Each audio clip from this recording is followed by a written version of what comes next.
আসসালামু আলাইকুম। আপনারা সবাই কেমন আছেন? আশা করি যে যেখানে আছেন আল্লাহর রহমতে সবাই ভালো আছেন। আমিও ভালো আছি। আজকে আমি তৈরি করব সিলকাপ মাছের তরকারি। মাছটা কেটে ধুয়ে ভেজে নিয়েছি। ভেজে নেওয়ার স্টেপটা নিতে মনে ছিল না আমার। চুলাতে কড়াই বসিয়ে পরিমাণ মতন তেল দিয়ে দিব। তেলটা একটু গরম হলে বেটে রাখা মশলাগুলো তেলের মধ্যে দিয়ে দিব।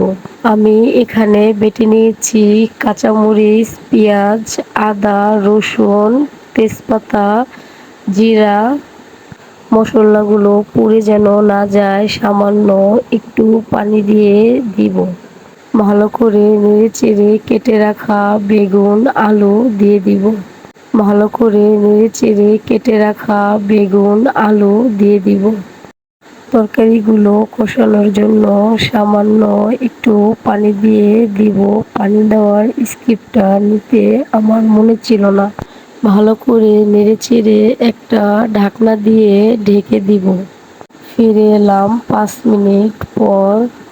ঢাকনাটা উঠিয়ে ভালো করে নেড়েচেড়ে দিব। তরকারির ঝোল রাখার জন্য পরিমাণ মতন আমি তরকারিতে পানি দিয়ে দিব। এভাবে তরকারি রান্না করলে খেতে অনেক ভালো লাগে। তরকারিটা বলক উঠলে ভেজে রাখা মাছগুলো এক এক করে সব দিয়ে দিব। তারপরে কাঁচামরিচগুলো তরকারির উপর দিয়ে আমি দিয়ে দিব। আপনারা যারা আমার ফেসবুক পেজ থেকে আমার রান্নার ভিডিওগুলা দেখেন, আমার পেজটা ফলো করে দিয়েন। আমার একটা ইউটিউব চ্যানেল আছে। আপনারা যারা আমার ইউটিউব চ্যানেল থেকে আমার রান্নার ভিডিওগুলা দেখেন, আমার ইউটিউব চ্যানেলটা সাবস্ক্রাইব করে দিন। তরকারিটা রান্না হয়ে যাওয়ার 5 মিনিট আগে তরকারির উপর দিয়ে ধনে পাতাগুলো সব দিয়ে দিব।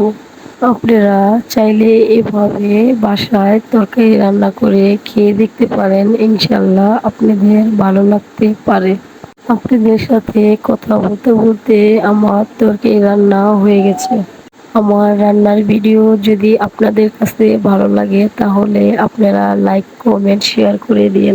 আপনারা সবাই ভালো থাকবেন, আমার জন্য দোয়া করবেন। আল্লাহ হাফেজ।